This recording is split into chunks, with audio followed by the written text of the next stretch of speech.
Hi, I'm Sarah, and I want to share a story with you that changed my life forever. You won't believe it, but I was kidnapped by a billionaire.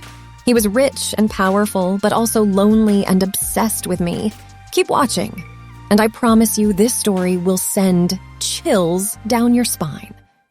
My story began on a warm summer night. I was out with my friends at a club, having a great time. Little did I know that night would be the last time I would see them for a while. A guy approached me at the club. He was tall, dark, and handsome, and he introduced himself as Ethan. "Hey, I've noticed you from across the room, and I just had to come over and say hi," Ethan said, flashing a charming smile. I felt flattered and decided to give him a chance. We spent the entire evening talking, and I got to know him a bit better. He was a successful businessman, and I found him interesting and intelligent. When it was time to leave, he offered to give me a ride home. My friends were going their separate ways, so I accepted. "Thanks for the ride, Ethan," I said as I got into his luxurious car. "No problem. I enjoyed talking to you, Sarah," he replied with a warm smile. As we drove, I noticed the car was going in the opposite direction of my house. I started to feel uneasy and tried to make conversation to distract myself. "Ethan, where are we going? My house is in the other direction," I said nervously. "Don't worry, Sarah. I have a surprise for you," he replied, giving me a reassuring smile. My unease grew as we continued driving. After what seemed like hours, we arrived at a private airport. I saw a private jet waiting on the tarmac, and I realized something was wrong. "Ethan, what's going on? What's the surprise?" I asked, my voice shaking. "You'll see," he said, still smiling. He led me to the jet, and before I knew it, we were airborne. I was terrified, but Ethan seemed calm and collected. As we flew, he finally revealed his plan. "Sarah, I've been watching you for months. I'm in love with you, and I know you could love me too if you just gave me a chance. I'm taking you to my private island where we can be together and away from everyone else." My heart pounded in my chest, and I tried to stay calm. "Ethan, you can't do this. You can't just kidnap someone because you're lonely." He looked at me with sadness in his eyes. "I don't have any other choice, Sarah. I've tried everything to get you to notice me, but you never did. This is the only way." The jet landed on a beautiful, secluded island. As we stepped out, I had to admit it was breathtaking. Ethan led me to a luxurious mansion overlooking the ocean. "Welcome to your new home, Sarah," Ethan said, gesturing to the mansion. "Ethan, please, let me go. This isn't right," I begged, tears streaming down my face. "Sarah, I promise you'll come to love it here, and you'll love me too," he replied, his voice filled with hope. For days, I was his prisoner on that island. He tried to woo me with extravagant gifts, romantic dinners, and long walks on the beach. He was always gentle and kind, but I couldn't get past the fact that he had kidnapped me. My heart ached for my family and friends, and I longed to go home. One day as we walked on the beach, I decided to confront him. "Ethan, I know you think you love me, but this isn't love.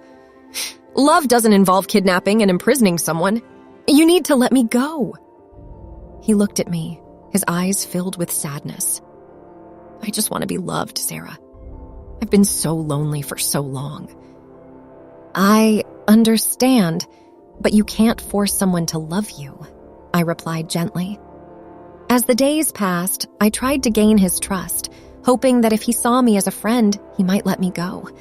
We spent hours talking about his life, and I learned that he had grown up in a wealthy but loveless family.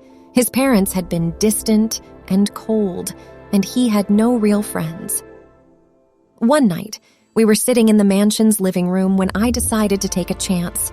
"Ethan, I want to show you something. Please, come with me." Curious, he followed me to the edge of the cliff overlooking the ocean.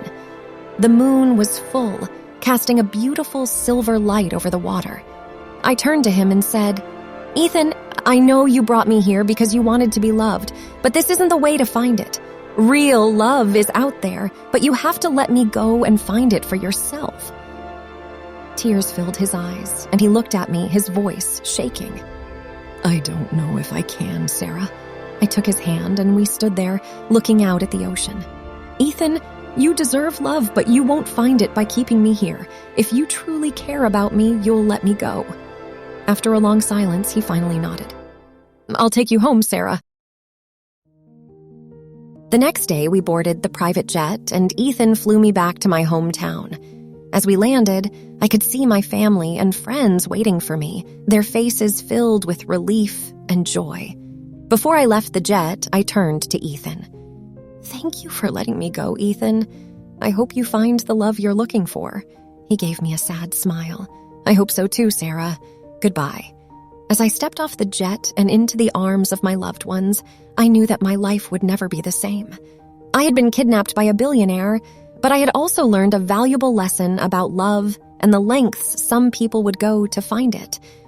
As I hugged my family and friends, I couldn't shake the feeling that Ethan needed to face the consequences of his actions. After all, he had kidnapped me and held me against my will for weeks. While I appreciated that he had let me go, I couldn't help but think about the possibility of him doing this to someone else. My mind raced with thoughts of revenge, and I knew that I couldn't let him get away with what he had done. I needed to ensure that he wouldn't hurt anyone else the way he had hurt me. With determination and a plan slowly forming in my mind, I vowed to make sure Ethan would never forget the lesson he had learned from me.